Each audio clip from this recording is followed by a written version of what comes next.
here's a special episode of By the Numbers because we're not looking back, we're looking ahead. We're looking to tonight's game as the Chiefs take on the Ravens. Ken McKusick, how you doing? Life's good, Josh. How about you? I'm doing all right. Are you disappointed to not be one of the 250 people into the stadium tonight?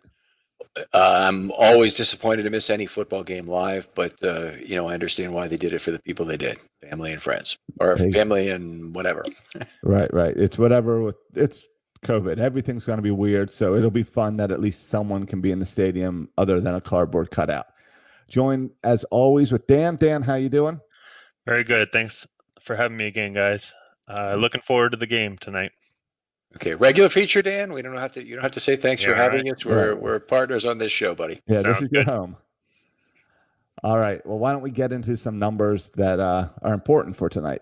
Fantastic. Well, let's just remind people what the format of the show is because we've had a couple episodes. We want to make sure people know what we're trying to do here. So Dan and I are each going to present 5 numbers that we think have some specific storytelling significance for the game. It's going to be statistics you don't always hear of. Some of them you might have heard of. I challenge anyone to have heard of all 10 or be able to identify the numbers themselves from just the 10. We'll talk through why we think they're important and how they're relevant to the game. So, Dan, why don't you start off? All right, starting us off with number 6.0. That's the intended air yards for Pat Mahomes this year. So that's the air yards for all passes that he's thrown so far.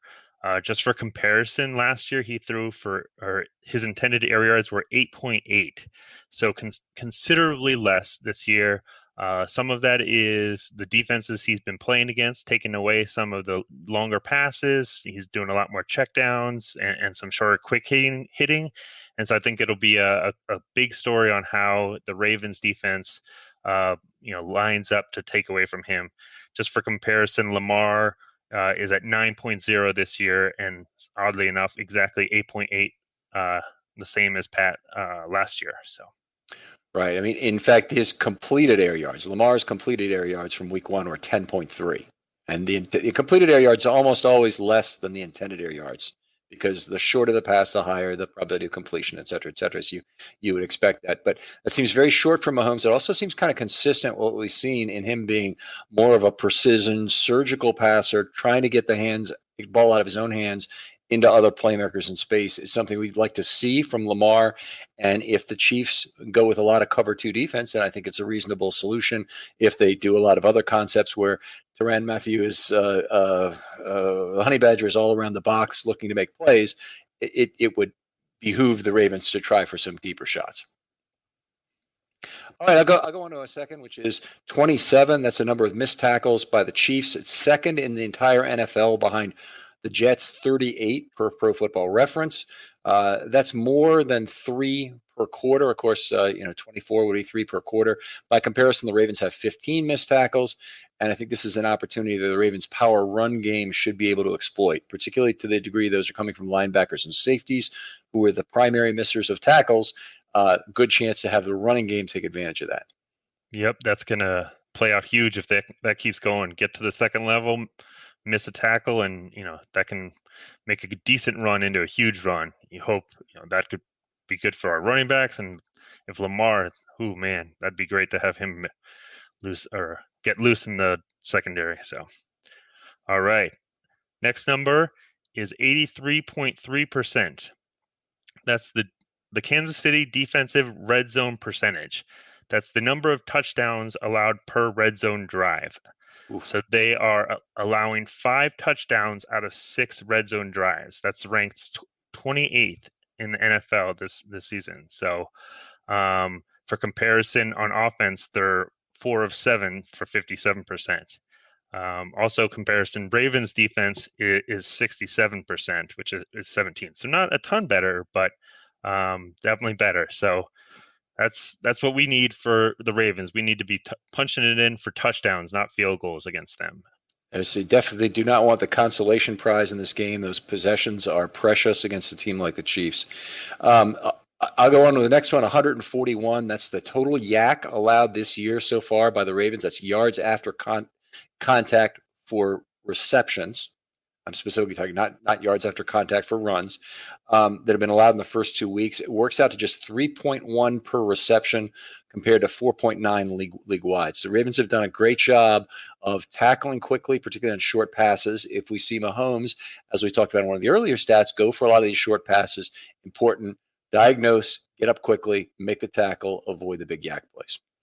Yeah, that's going to be huge with the fast defender or fast receivers they've got. So they can just, as we've seen, big explosive plays. So need to limit those. So, all right, third stat, 126. That's Clyde Edwards-Helaire's yards after contact. So Ravens have done well on receivers, but Clyde Edwards-Helaire, he's been lighting it up with yards after contact so far this year. 3.6 per attempt. That's 10th in the NFL. He's got 5 broken tackles. For comparison, Ingram's is 1.5, Dobbins 1.9, and Gus the Bus is 4.2. So Gus is doing better than Helaire, but we got to limit that 3.6 per attempt and make those tackles. Yeah, there you go. I remember Gus in his rookie year had a fantastic. I want to say it was like 5.0 on runs up the middle of yards after contact. So outrageous numbers there, obviously for Helaire, and they need to control him. Going on, I'm going to look at 2.5% and 10.7%. The Chiefs at 2.5% have the third best sack rate allowed. The Ravens have the worst sack rate allowed in the entire NFL. I was actually surprised about this because the Ravens have allowed 6 sacks, but they haven't allowed a league-leading sack total. They've thrown the ball very few times, and so it's with only 50 passes plus the 6 sacks themselves. 6 over 56 is a 10.7 sack rate, which is the worst. And that's not a place you want to be. It's especially not a place you want to be because the Chiefs have a 37.2% pressure rate per play by Pro Football Reference again. Now, there's a lot of people who would tell you different rates there. It's bad that the Chiefs are the second best on any scale when the Ravens have the worst sack rate. Yeah, that's not a good combination. So we'll have to see how that run game can do, and hopefully not to put too much pressure on Lamar. So, all right, next number 4. That's 4 defensive offsides caused by Pat Mahomes by his hard count in week 2 alone. No other team has had more than 2 through the first 2 weeks. So that's definitely a skill that I've really seen him develop, getting that hard count, people to jump off sides and get some free plays. Aaron Rodgers used to be the master of that.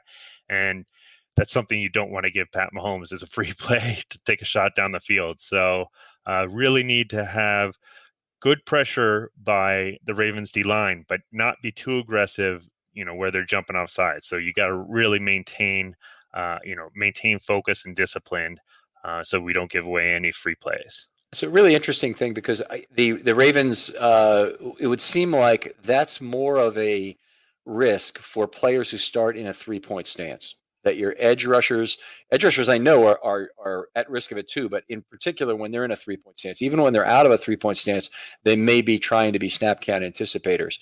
But I would think the guys most at risk of this would be on the inside because the Ravens do so much, as we saw from your study, to drop people off the line of scrimmage from the edge. And I think you probably have a lower risk of a safety or whatever coming up and jumping off sides. But very impressive hard count there from Mahomes. I'll move on to the next one is 25%, and that's 2 things. It covers 2 things. One is it's the percentage of Raven opponents' drives, 5 out of 20, which have ended in a score. That is the lowest in the entire NFL. It also happens to be the percentage of Ravens' opponents' drives, also 5 out of 20, which have ended in a turnover, the highest rate in the NFL. And by comparison, the Ravens have had 12 scoring drives and just 1 turnover. Opponents have had 5 and 5. Yeah, that's going to be key, and it's going to be tested this week. So hopefully we keep that ratio going. So, all right. Last stat that I have is 90%. In addition to all the other marquee matchups we've got one of the best kicker matchups. Tucker and Harrison Bucker are the only 2 kickers in history with a career field goal percentage over 90%. Tucker's got the highest at 90.9, and Bucker's got the next with 90.2. Pretty crazy to see those 2 head to head, and we'll see how that plays out in this game. Yeah, before Butker got the minimum number of kicks necessary to make the Pro Football Reference lists, Tucker would have had to miss, I think, 9 kicks to drop out of the top spot. He'd have to miss his next 9 to drop out of the top spot. That's not true anymore. Obviously, there are people promoting Butker. I feel like, when it was Tucker who was the new guy in leave, no one was ever realizing quickly enough just how great he was. They wanted to talk about Vinatieri and other people. But now I feel like this is ridiculous for Butker to be recognized this quickly. But they clearly are the best two kickers in the game right now. Yep. All right, 7-1. 7 is the number of offensive penalties for the Chiefs. The Ravens have only had 1. The Chiefs have had 3 drives stalled by penalty. This is going to be a game, obviously, of possessions are absolutely critical in this game. You want touchdowns, not field goals. When you get field goals, it might be good enough. It might not be for an entire game's worth of average points per drive. But penalties are one of the big chances to kill drives, and maximizing possessions will be paramount. Like I said, the Chiefs have had 3 drives stalled by penalty. The Ravens only 1 this year. Yeah, I think a big one of the offensive linemen for the Chiefs that has gotten penalized a couple times so far this year is KO. Which all of us know pretty well. He's done pretty well with the Chiefs, but I definitely saw that he got penalized a few times. So we'll see how that matchup goes this year or this week. So he's been penalized 3 times, so it's hard to be all positive about his season. Well, Dan, thanks for another episode of this. I think these are fun and they're quick, and I really like them. And I love the numeric aspect, of course, because we're both actuaries, we're analytic people. But we appreciate you joining us as you do every week, and we'll talk to you next time on Film Study.